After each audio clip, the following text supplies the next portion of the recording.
Assalamualaikum warahmatullahi wabarakatuh, teman-teman sekalian, apa kabar? Semoga dalam keadaan sehat walafiat. Kembali lagi di channel dan di Wardana. Hari ini kita akan kembali membahas terkait mengenai bantuan program Indonesia Pintar.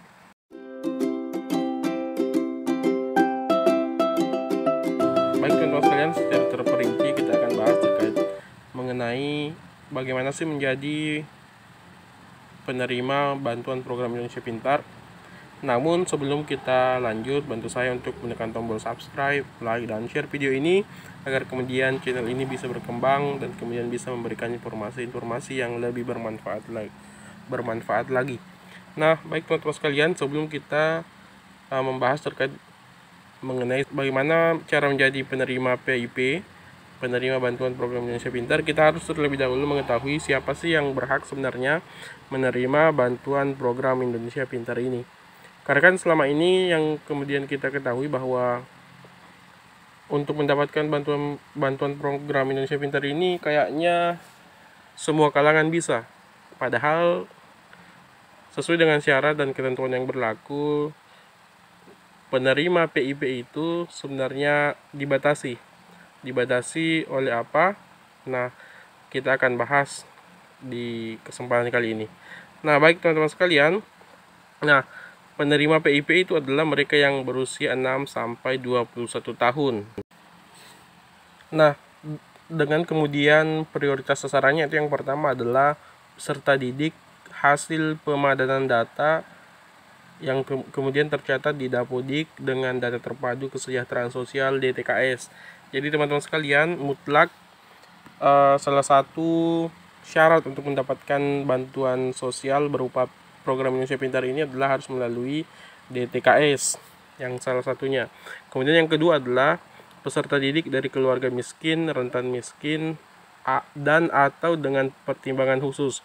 Jadi selain dari DTKS juga prioritas dari sasaran untuk mendapatkan program PIP ini adalah peserta didik dari keluarga miskin dan rentan miskin yang kemudian pertimbangan khusus. Pertimbangan khusus di sini maksudnya adalah misalkan anak ini adalah anak panti asuhan dan kemudian dari keluarga yang terkena musibah bencana misalkan, seperti itu teman-teman sekalian. Jadi itulah yang berhak untuk mendapatkan bantuan PIP. Nah, bagaimana kemudian kita mengetahui kita menjadi penerima bantuan program Indonesia Pintar? Nah, karena kan selama ini banyak yang kemudian bertanya, bagaimana sih cara kita untuk mengetahui bahwa kita ini adalah penerima bantuan program Indonesia Pintar, dan bagaimana sih sebenarnya syarat untuk mendapatkan bantuan program Indonesia Pintar ini?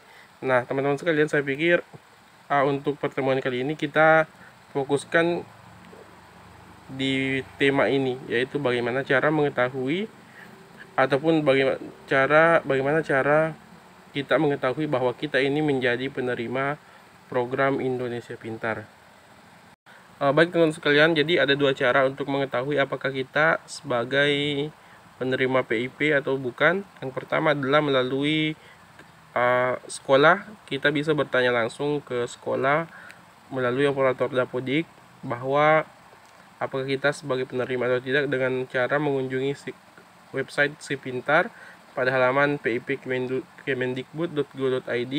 Kemudian kita masuk menggunakan SSO Dapodik atau NPSN.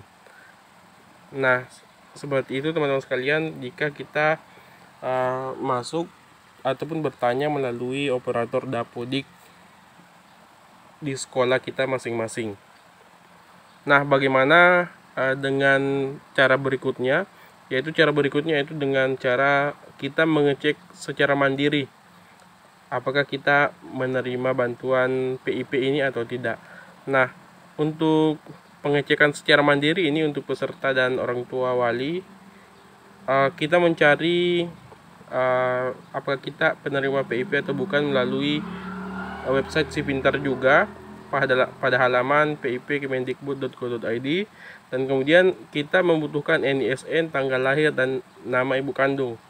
Kita masukkan NISN kita, tanggal lahir, dan nama ibu kandung sesuai dengan contoh gambar yang tertera di sebelah kiri ini. bagian sebelah kiri.